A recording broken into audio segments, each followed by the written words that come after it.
confusion in Goenka's 10-day Vipassana courses. Kaleidoscope perception. So what's special about Buddhism, and this is what Goenka talks about, is that the Buddha brought the teachings of meditation to the lay people, to people who have families and who work for a living, as opposed to just having these teachings being reserved for renunciates and for people who are living a lifestyle entirely dedicated to the inner world and to meditation and to transcendence. Buddha said, no, let's make these teachings available to everyone.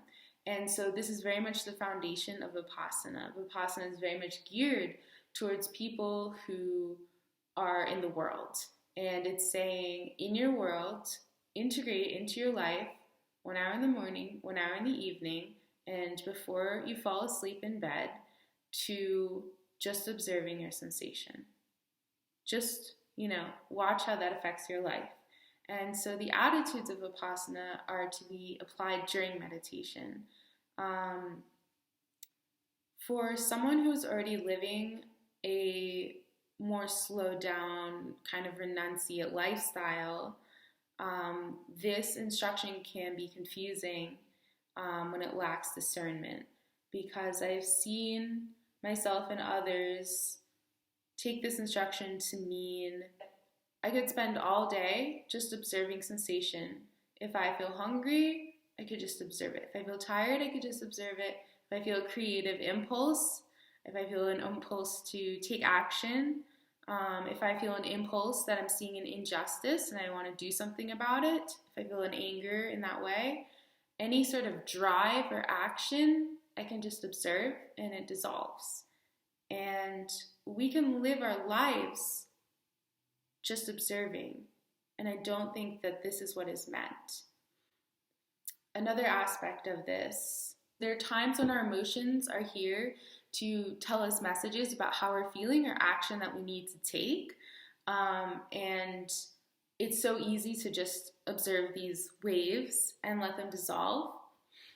And it's important that there's discernment. I see people with a spiritual mindset, especially rooted in non-dualism or in practices like Vipassana, where we are sort of detached from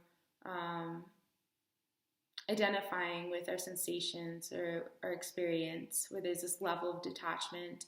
What I've seen is that people might misapply this concept to mean that they ought to just be passive in their work, to mean that they are here to serve others. So in a sort of self-sacrificing way, where I know one person who was receiving minimum wage for 2 years in the same job, and instead of asking for a raise, which she so much deserved, or for overtime, she saw her work as service.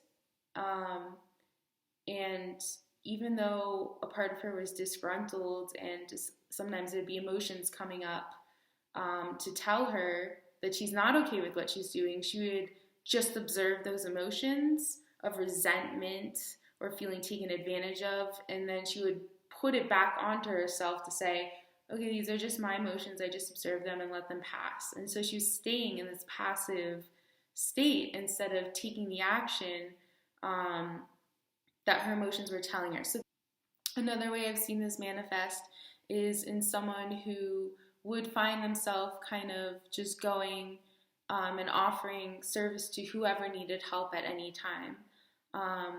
And they, instead of having a clear, strong sense of self, and this is a misperception of ego, instead of having a healthy sense of who I am as a unique human, grounded on this level of human, and sharing my gifts and creativity with the world, they were passively just going to whoever needed help moving, needed help with this or that chore.